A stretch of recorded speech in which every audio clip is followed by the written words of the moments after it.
সুগতম YouTube চ্যানেলে আপনাদের সকলকে আবারও স্বাগত জানাই। আশা করি ভালো আছেন। পশ্চিমবঙ্গ সরকার 7th পে কমিশনের পদাধিকারীদের অ্যাপয়েন্টমেন্ট করে এবং রিজলিউশন আকারে যে অর্ডারটা বের করেছে, সেটা ফিন্যান্সের ওয়েবসাইটে রয়েছে। Resolution constituting the 7th pay commission along with terms reference. এখান থেকে আপনারা দেখতে পারবেন। আমি আজকে পাবলিশ হওয়ার অর্থাৎ 22শে জুলাই 2026-এ এই 2657 মেমো নাম্বারে পাবলিশ হওয়া 7th পে কমিশনের রিজলিউশন, যেখানে চেয়ারম্যান সহ মেম্বারদের অ্যাপয়েন্টমেন্টের অর্ডার এবং আরও কিছু বিশেষ যে সমস্ত বিষয়ে আলোকপাত করে এই অর্ডারটা বের করা হয়েছে, সেটাই আমি আপনাদের সঙ্গে শেয়ার করব। তো একটু দেখুন। প্রথমেই রয়েছে এখানে resolution, governor is please two appoint 7th pay commission comprising the following. Governor তিনি খুশি হয়ে অ্যাপয়েন্ট করেছেন চেয়ারম্যান এবং মেম্বারদের। তো এখানে দেখতে পাচ্ছেন আমি কে হয়েছেন, চেয়ারম্যান হয়েছেন শ্রী অতনু চক্রবর্তী। শুধু এইটুকুই পড়ছি, বাকিদের নাম আর পড়লাম না, আপনারা ভিডিও পজ করে দেখে নেবেন। তো Shri Atanu Chakraborty, IAS, retired secretary to government of India, department of economic affairs, ministry of finance. এনাকে অ্যাপয়েন্ট করা হয়েছে এবং মাননীয় গভর্নর অ্যাপয়েন্ট করেছেন এবং আরও মেম্বারদের অ্যাপয়েন্ট করা হয়েছে। এইবারে দেখুন এখানে এই পে কমিশন মূলত কী কী জিনিস দেখবে। দেখুন, governor is further please to decide that the terms of reference of the pay commission will be as follows. তো এখানে দেখুন কি বলা আছে, to examine recommend changes that are desirable and feasible. মানে যেটা আকাঙ্ক্ষা করা হচ্ছে বা যেটা চাওয়া হচ্ছে এবং যেটা বাস্তবসম্মত, in the emoluments including pay allowance and other benefits. অর্থাৎ ওই বেসিক পে অ্যালাউন্স এইসবের ক্ষেত্রে যেটা দেওয়া সম্ভব এবং যেটা ডিজায়ারেবল বা কাঙ্ক্ষিত, সেইটার ক্ষেত্রে কি চেঞ্জেস রিকমেন্ড করা যাবে বা এক্সামিন করে দেখা হবে, সেই সবগুলোর কথা এখানে রয়েছে। তো সব পড়ে সময় নষ্ট করব না। তো ঠিক আছে, এগুলোর এই যে বিভিন্ন ডিপার্টমেন্টগুলো আছে, statutory, non statutory bodies, corporations, under administrative control of state government, এই সবার যে সমস্ত এমপ্লয়িরা আছেন তাদের যে বেসিক পে অ্যালাউন্স এবং অন্যান্য যে সমস্ত বেনিফিট যেগুলো পে কমিশনে বিচার বিবেচনা করে রিকমেন্ড করা হয় বা সুপারিশ করা হয়, সেগুলো এখানে বলা হবে। তো এখানে আরও কতগুলো জিনিস রয়েছে বিশেষ উল্লেখযোগ্য বিষয়। এখানে দেখুন, all India service, West Bengal judicial সার্ভিসের যারা মেম্বার আছেন, এছাড়াও UGC, AI, CTE, ICAR pay স্ট্রাকচারে যারা আছেন, তাদের ক্ষেত্রে কিন্তু এটা প্রযোজ্য নয়, সেটা এখানে বলে দেওয়া আছে, আপনারা পড়ে নেবেন। ঠিক আছে, এইবারে আসি মূল জায়গাগুলোতে। এইটুকু হচ্ছে কাদের জন্য অ্যাপ্লিকেবল হবে না, সেটা এখানে রয়েছে। তারপরে দেখুন রয়েছে কি কি রিভিউ করতে হবে, সেই সব জিনিসগুলো রয়েছে দেখুন। তো এখানে examine the condition of service in respect of the above categories of employees and suggest emolument structure conducive to attract and retain talent in, ইত্যাদি যেগুলো আর কি বলা হয়ে থাকে। এটা কমন কিছু কথা আছে এখানে। তো সেই সবগুলো বিচার বিবেচনা করা হবে। এবার দেখুন কি কি দেখা হবে। To review DRS allowance and recommend and appropriate formulation for the proposed pay structure. তো ডিআরএস অ্যালাউন্স যেটা আছে সেটা রিভিউ করার কথা বলছে এবং রিকমেন্ড করবে এই পে কমিশন একটা appropriate formulation for the proposed pay structure. একটা প্রপোজাল তো দেওয়া হবে পে স্ট্রাকচারের জন্য, সেগুলো কি কি বিচার বিবেচনা করে দেওয়া হবে সেগুলো বলছে। And also to review existing special allowances. Pay commission যখন হয় তখন পে স্ট্রাকচারের একটা চেঞ্জ হয়, মানে বাড়ে, বৃদ্ধি পায়, এবং তার সঙ্গে কি কি অ্যালাউন্সগুলো দেওয়া হবে। যেমন ধরুন ট্রাভেলিং অ্যালাউন্স সেই 98 রোপা অনুযায়ী এখনও স্টেট গভর্নমেন্ট এমপ্লয়িরা পায়, তারপরে আর সেটাকে রিভাইজ করা হয়নি। তো দেখা যাক এবারে পে কমিশনের সেরকম কিছু হয় কি না, নিশ্চয়ই সকলের আশা আকাঙ্ক্ষা থাকবে সে ব্যাপারে। তো সেটাই আর কি, ট্রাভেলিং অ্যালাউন্সের কথাটা দেখে আমার সেটা মনে হলো। Also to review existing special allowances and other allowances concession including travelling allowance. তাহলে ট্রাভেলিং অ্যালাউন্স সহ অন্যান্য যে সমস্ত অ্যালাউন্স পে কমিশনে রিকমেন্ড করা হয়, সেগুলোর কথাও রিভিউ করার কথা বলা হচ্ছে। Which are now available to the above categories employees ইত্যাদি। যাই হোক, ওই মোটামুটি এগুলোকেও রিভিউ করা হবে, ট্রাভেল অ্যালাউন্স সহ অন্যান্য যে সমস্ত অ্যালাউন্স। ঠিক আছে, তারপরে দেখুন, two examine existing promotion policies. Existing যে প্রমোশন পলিসি আছে এগুলো পে কমিশনে রিকমেন্ড করা হয়। কখনো কখনো তা বদলে দেওয়া হয়, আগের পে কমিশনে যা থাকে অন্য ক্ষেত্রে একটু অন্যরকম করা হয়েছে, এটা বারবারই দেখা গেছে। Both functional and non functional along with related issues and suggest suitable changes which may be desirable and feasible after taking into consideration the norms of promotion, efficiency as well as productivity, whether relevant, and also having special regard to priority for improving people orientation, social accountability, and efficiency of administration as well. তো যাই হোক এইসব কথাগুলো এখানে দেখার কথা বলা হয়েছে যে এফিসিয়েন্সি, প্রোডাক্টিভিটি, ঠিক আছে, এবং improving people orientation, social accountability, efficiency অ্যাডমিনিস্ট্রেশনের কতটা কি আছে এগুলো বিবেচনা করে ফাংশনাল নন ফাংশনাল প্রমোশনের কথা বলা হবে। ফাংশনাল প্রমোশন মানে হচ্ছে ডেজিগনেশন চেঞ্জ হওয়া, মোটামুটি এক কথায় বলা যায়। নন ফাংশনাল প্রমোশন হচ্ছে যাদের ডেজিগনেশন সারা জীবন প্রায় একই রকম থাকে, তাদের ক্ষেত্রে আগে ৮, ১৬, ২৫ হতো, এখন ৮, ১৫, ২৪ এই প্রমোশনগুলো হয়। একটা করে স্কেল তারা বেশি পায়, মানে যে লেভেলে তারা থাকে তার পরের লেভেলে যেতে পারে নির্দিষ্ট নিয়ম অনুযায়ী। টু রিভিউ পেনশন, পে কমিশনে কিন্তু পেনশনও রিভিউ করা হয়, তো সে কথাও এখানে বলছে। দেখুন এই যে to review the pension and allied benefits under existing death cum retirement benefit scheme. তো পে কমিশন হলে বিভিন্ন রকম ডেথ কাম রিটায়ারমেন্টের যে সমস্ত বেনিফিট আছে, যেমন ধরুন গ্র্যাচুইটি, ঠিক আছে, এই ধরনের কিছু যেসব বেনিফিট আছে সেই সবগুলো একটু রিভাইজড হয়। তো পেনশনের যে বেসিক সেগুলো রিভাইজড হয়। To review any other issue relating to, এই দেখুন তারপরে রয়েছে to review any other issue relating to pay and services of the above categories, অন্যান্য যে সমস্ত রয়েছে সেগুলো।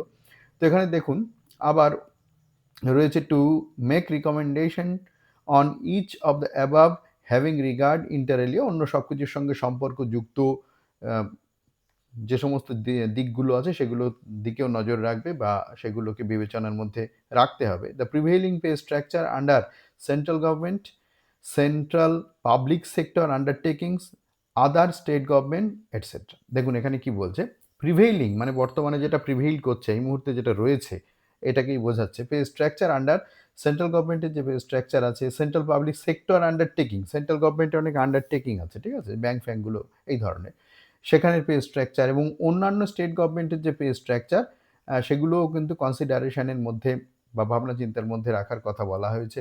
The economic condition of country and pattern of devolution of revenues of state, তো ইকোনমিক কন্ডিশন সেগুলো এবং তাদের যে সমস্ত রাজস্ব কাঠামো সেই সবগুলোর দিকেও বিবেচনা করতে হবে।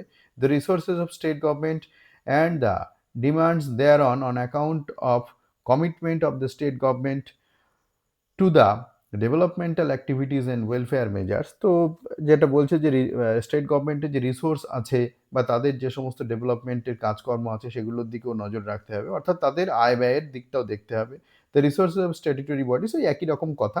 তো আর বেশি বিস্তারিত বলছি না, মানে সরকার যেটা পে কমিশন তৈরি করেছে সেখানে সব কিছুই বিচার বিবেচনা করতে বলছে, মানে কতটা দেওয়া যেতে পারে সেটা একটা বাস্তব পরিস্থিতি এবং কতটা কাঙ্ক্ষিত আছে এবং তার বাস্তবতা কতটা আছে সেইটার কথাই মোটামুটি যা পড়ে বোঝা যাচ্ছে সেই রকম। ভিডিও পজ করে আপনারা পুঙ্খানুপুঙ্খ পড়ে দেখতে পারেন, আমি মূলত মূল জিনিসগুলো আপনাদের বলছি। তারপরে দেখুন কি বলছে, the decision of the government of India, মানে ভারত সরকারের যে decision on recommendations of the 8th central pay commission, সেখানে অষ্টম সেন্ট্রাল পে কমিশনের যে রিকমেন্ডেশন সেটাও কিন্তু may also be taken into consideration, এটাকেও কনসিডারেশনের মধ্যে রাখা যেতে পারে। ওই মে দিয়েই সরকারি অর্ডারে লেখা থাকে, তো সেটাকেও কনসিডারেশন মানে বিবেচনার মধ্যে রাখতে বলছে, ঠিক আছে। এবারে দেখুন একদম মোটামুটি শেষ পর্যায়ে এসেছি। তারপরে দেখুন কি বলছে, commission will devise its own procedure, মানে কমিশন নিজেদের প্রসিডিওরও একটা রূপায়ণ করতে পারে, and may appoint such advisers, institutional consultants and experts as it may consider necessary. Commission যদি মনে করে, পুরোটা পড়ছি না, কমিশন যদি মনে করে তাহলে তারা ইনস্টিটিউশনাল কনসালট্যান্ট যারা আছে বিভিন্ন প্রতিষ্ঠানে তাদেরকে নিয়োগ করতে পারে পরামর্শ নেওয়ার জন্য, ঠিক আছে।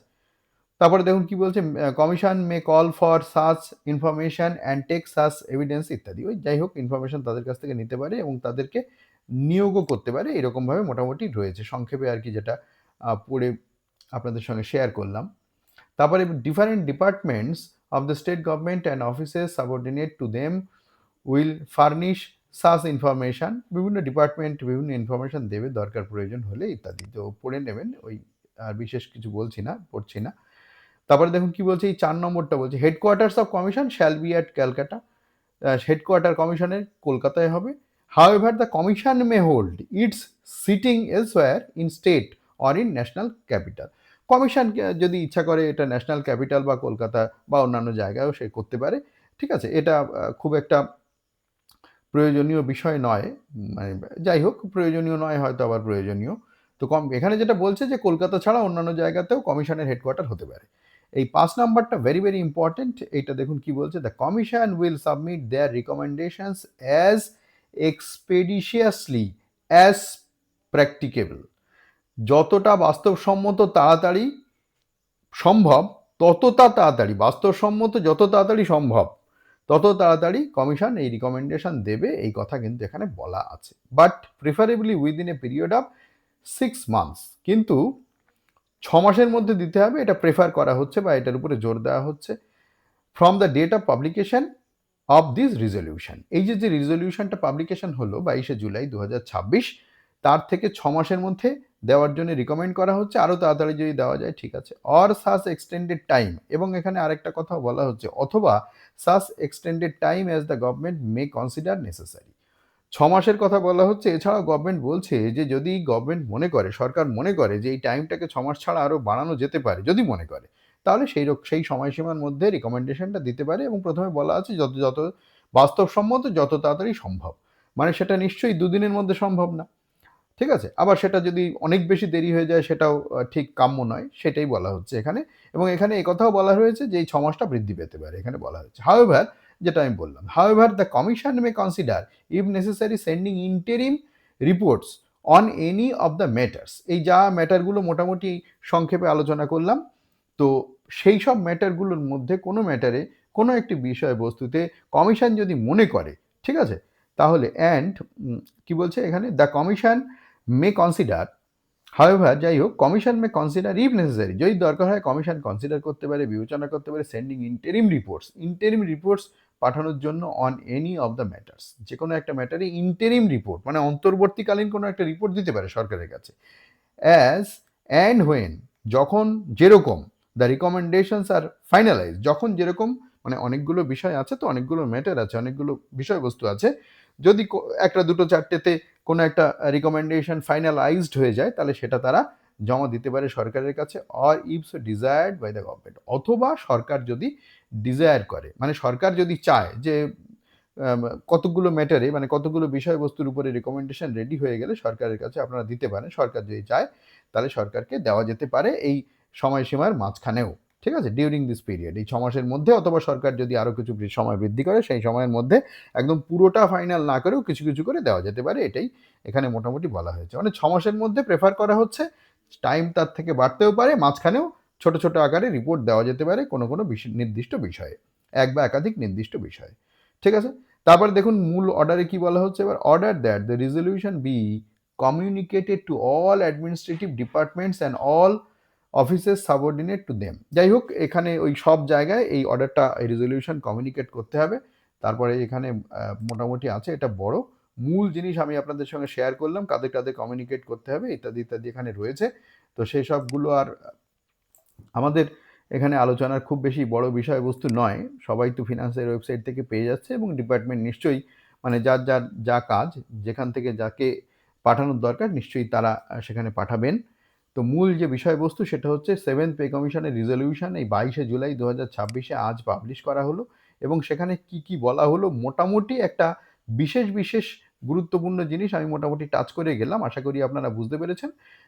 এখন প্রত্যেকেরই আশা থাকবে যত তাড়াতাড়ি সম্ভব এবং যত ভালো বেনিফিশিয়াল একটা পে কমিশন পেতে পারে স্টেট গভর্নমেন্ট এমপ্লয়িরা। ঠিক আছে, সেই আশায় সবাই থাকবে। তো আরও যদি কিছু আপডেট আমি পরবর্তী ক্ষেত্রে পাই, অবশ্যই আপনাদের সঙ্গে শেয়ার করব। ভালো থাকবেন, পরে দেখা হবে পরের ভিডিওতে।